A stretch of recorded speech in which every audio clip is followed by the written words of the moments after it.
Hadis yang berikutnya wa Muslimun an Jabir. Diriwayatkan oleh Imam Muslim dari Jabir bin Abdullah.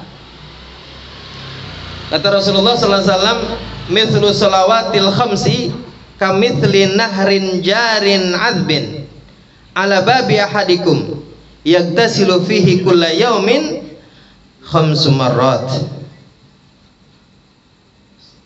marratin fama yabqa dzalika minad danas." Ya. Ini hadis yang diriwayatkan oleh Imam Muslim dari Jabir bin Abdullah. Kata Kanjeng Nabi, perumpamaan sholat 5 waktu itu seperti nahrun jar, ya, seperti ada sungai yang mengalir, yang airnya tawar,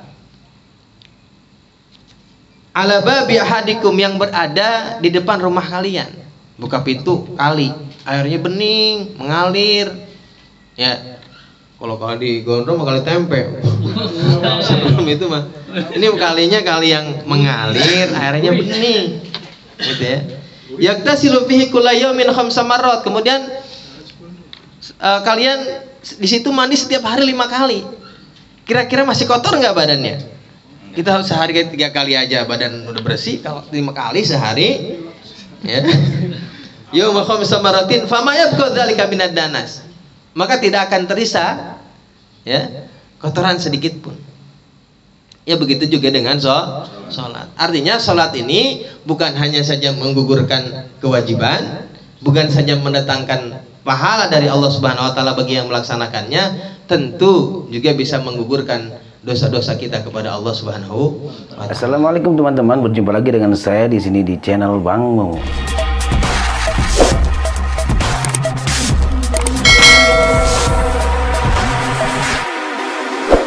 Di ibadah, setiap ibadah sebetulnya semuanya selain mendatangkan pahala juga bisa menjadi kifarat dosa, ya, menjadi kifarat dosa. Tetapi dosa-dosa yang kita lakukan kepada Allah, ya. Jadi kalau ada bahasan kifarat dosa bisa menghapus dosa dalam ibadah, itu adalah dosa yang kita lakukan kepada Allah. Sedangkan dosa kita kepada sesama itu tidak akan hilang selama kita belum minta maafnya. Kalau sama Allah mah tinggal kita ibadah dengan rajin, dengan baik, tobat kepada Allah, pasti Allah terima. Tapi kalau sesama kita nyakitin orang, pernah ngomongin orang, nyenggol orang, ini dosa kita tidak akan diampuni selama kita tidak meminta ampun, tidak meminta maaf kepada orang yang kita sakitin. Ya, selama kita tidak meminta maafnya. Lalu katanya kita sudah minta maaf berkali-kali, berulang-ulang dengan tulus, dia belum maafin juga. Itu urusan dia dan Allah. Tugas kita cuma minta maaf. Ya, tugas kita cuma minta maaf. Tapi jangan kalau minta maaf jangan ada kalimat, gua kan udah yang penting udah minta maaf ya. Akhirnya gitu. Gua mau udah minta maaf nih. Kalau jangan maafin gua. Enggak begitu, itu namanya mengancam. Kadang-kadang kan kita begitu ya. Maafin aja gak ikhlas, gue sudah maafin. Karena minta maaf, berantem. Iya, karena kita kan begitu. Ya. Lalu hadis yang berikutnya wa Ahmad an Abi Dzar an Nabi sallallahu alaihi wasallam dari Imam Ahmad meriwayatkan dari sahabat Rasulullah Abi Dzar anna Nabi sallallahu alaihi wasallam, bahwasanya Kanjeng Nabi sallallahu alaihi wasallam kharaja zaman asyita.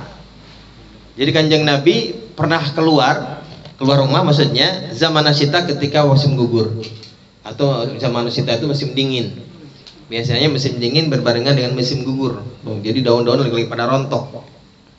Wal waraqu yatahafat, dan dedaunan sedang berguguran.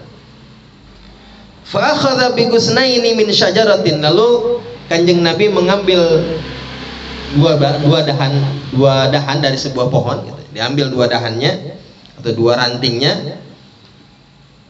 Qala, si perawi mengatakan faja'ala dzalika yatahafat, lalu ketika diambil itu dahan tersebut daunnya rontok. Ketika diambil daunnya pada rontok tuh. Qala, lalu Rasulullah bersabda, faqala ya Abadzar. Kata Kanjeng Nabi, ya Abadzar, wahai Abadzar.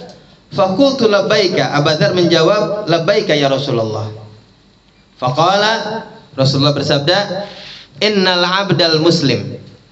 Sesungguhnya seorang hamba yang muslim, la yusalli salatan yuridu biha wajhallah, ya, yang melaksanakan salat, lalu salat ini yuridu biha wajhallah, semata-mata karena Allah.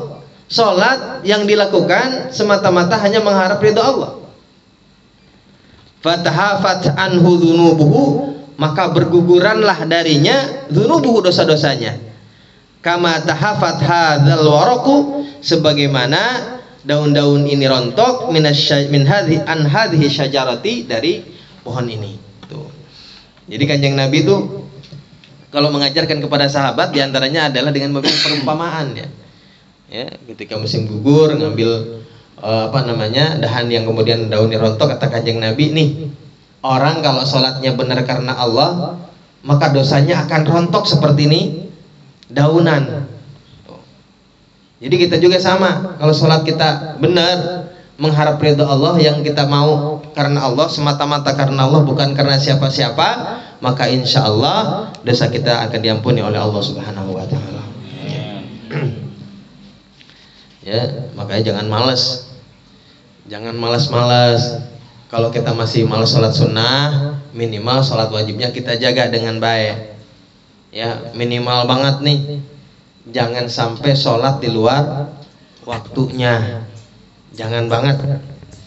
Ya, kalau bisa sih as-sholatu ala waktiha, karena sholat yang baik itu adalah as-sholatu ala waktiha, sholat di awal waktu. Jadi bukan ala waktiha itu bukan mananya, bukan yang penting dalam waktunya, bukan.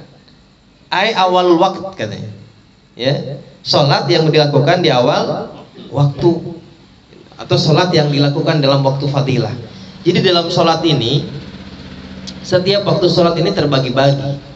Ada yang namanya waktu fadilah, ada yang namanya waktu ikhtiar, ada yang namanya jawaz bila karohah, ada jawaz bi karohah, ada waktu namanya waktu hurmah, ada waktu daruroh.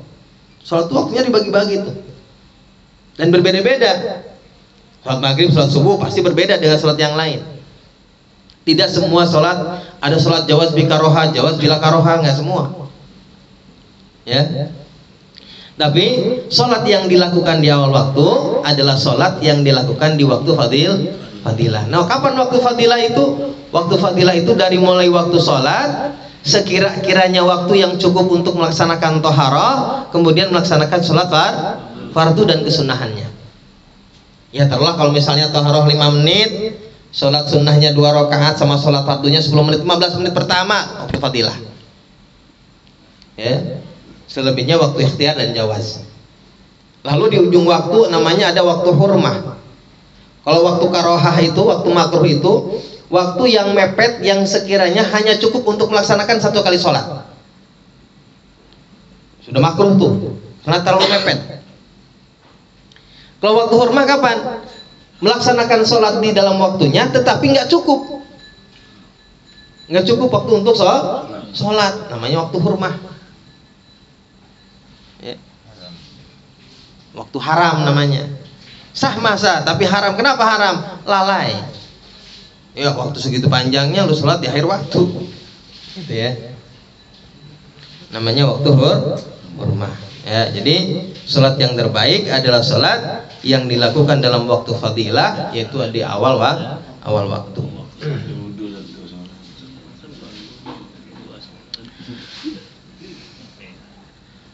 Wa Tabrani wal Baihaqi. Lalu hadis berikutnya dari Imam At-Tabrani wal Baihaqi dan Imam Baihaqi. An Ibnu Umar, diriwayatkan dari putra Sayyidina Umar, annal abda idza qama yusalli, kata Kanjeng Nabi, sesungguhnya seorang hamba idza qama yusalli, tatkala ia berdiri bangun untuk melaksanakan sholat, ata bidzunubihi, maka ia datang membawa dosa-dosanya, kulliha, semuanya. Jadi kalau kita melaksanakan sholat dengan baik nih, berarti kita ini datang, dosa-dosa kita ini kita bawa, kita pikul semua. Fawudiat ala ru'sihi wa atiqaihi. Kemudian dosa-dosa itu kita taruh di kepala kita dan di kedua pundak kita. Fakullama raka'a aw sajada tasaqatat anhu dzunubuhu, dan setiap kali dia ruku, setiap kali dia sujud, maka rontoklah semua dosa-dosanya. Jadi kalau kita sholat ini seolah-olah kita nih dosa-dosa kita bawa nih, kita taruh di pundak kita, di kepala kita. Begitu sujud jatuh, begitu ruku jatuh, begitu selesai sholat habis semua dosa-dosa yang kita punya. Insya Allah. Amin. Ya. Tapi yang penting, yang pasti ini sholatnya jangan sholat yang lalai. Ya, jadi berusahalah sholat itu dilakukan dengan baik, ingat dengan bacaannya, ingat dengan rokaatnya. Ya, tapi memang setan itu memang godain kita terus tuh. Setan itu tidak pernah lengah menggodain kita. Kapan kita lengah? Ya. Sehingga kalau orang sering lupa rokaat, nah berarti sholatnya sering lalai. Kita banget itu mah. Sini mah enggak.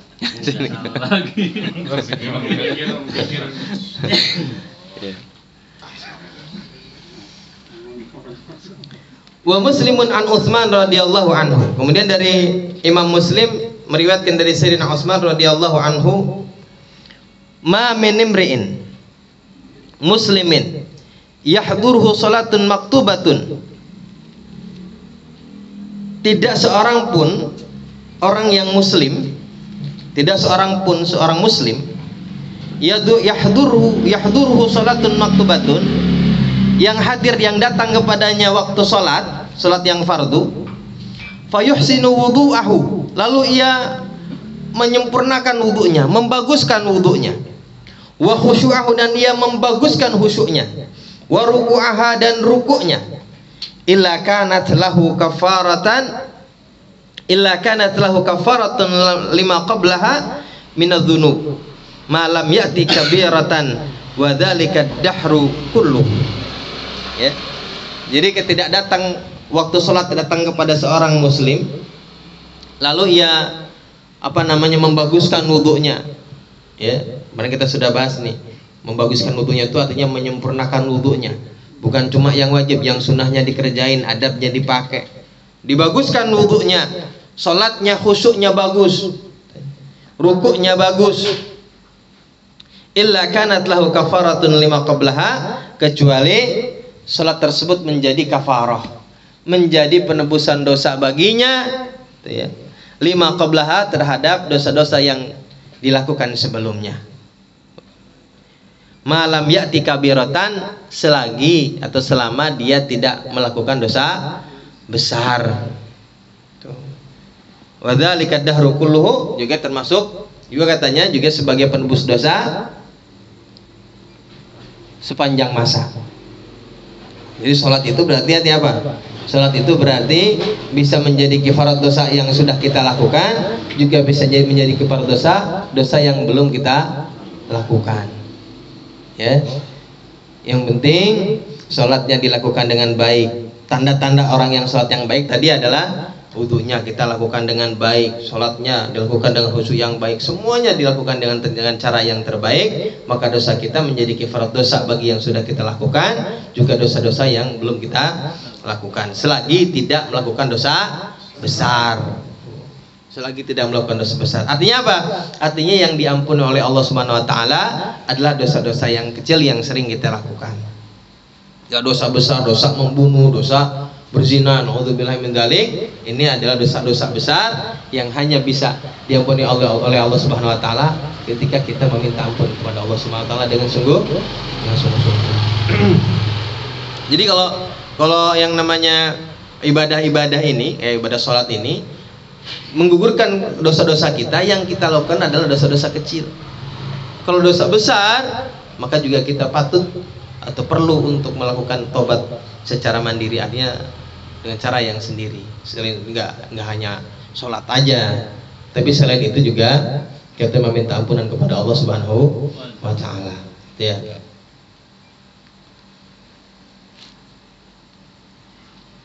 Wal Baihaqi an Anasin. Lalu hadis yang berikutnya dari Imam Baihaqi an Anasin dari Sayyidina Anas.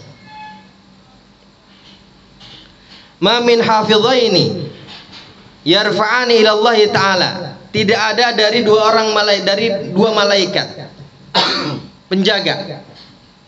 Hafidh itu dua malaikat penjaga, yaitu dua malaikat raqib atid ya, yang mencatatkan dosa dan keburukan, kebaikan dan keburukan.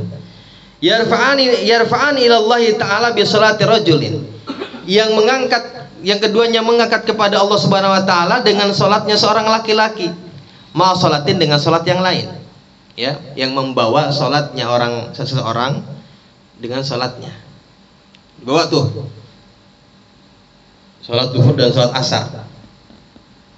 Illa qala Allah Ta'ala, kecuali Allah Subhanahu wa taala berkata, "Ushidu."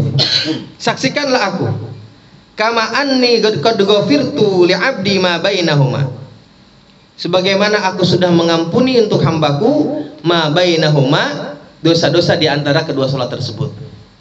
Ya. Jadi ketika dua malaikat hafadzah itu mengangkat salat kita kepada Allah Subhanahu wa taala antara satu salat dengan salat yang lainnya, maka kata Allah, saksikanlah bahwa sesungguhnya aku telah mengampuni hamba tersebut ya dosa-dosa yang ia lakukan di antara kedua salatnya. Artinya apa nih? Hadis yang begini banyak memastikan bahwa Allah Subhanahu wa taala mengampuni dosa-dosa dengan salat yang kita lakukan. Ya.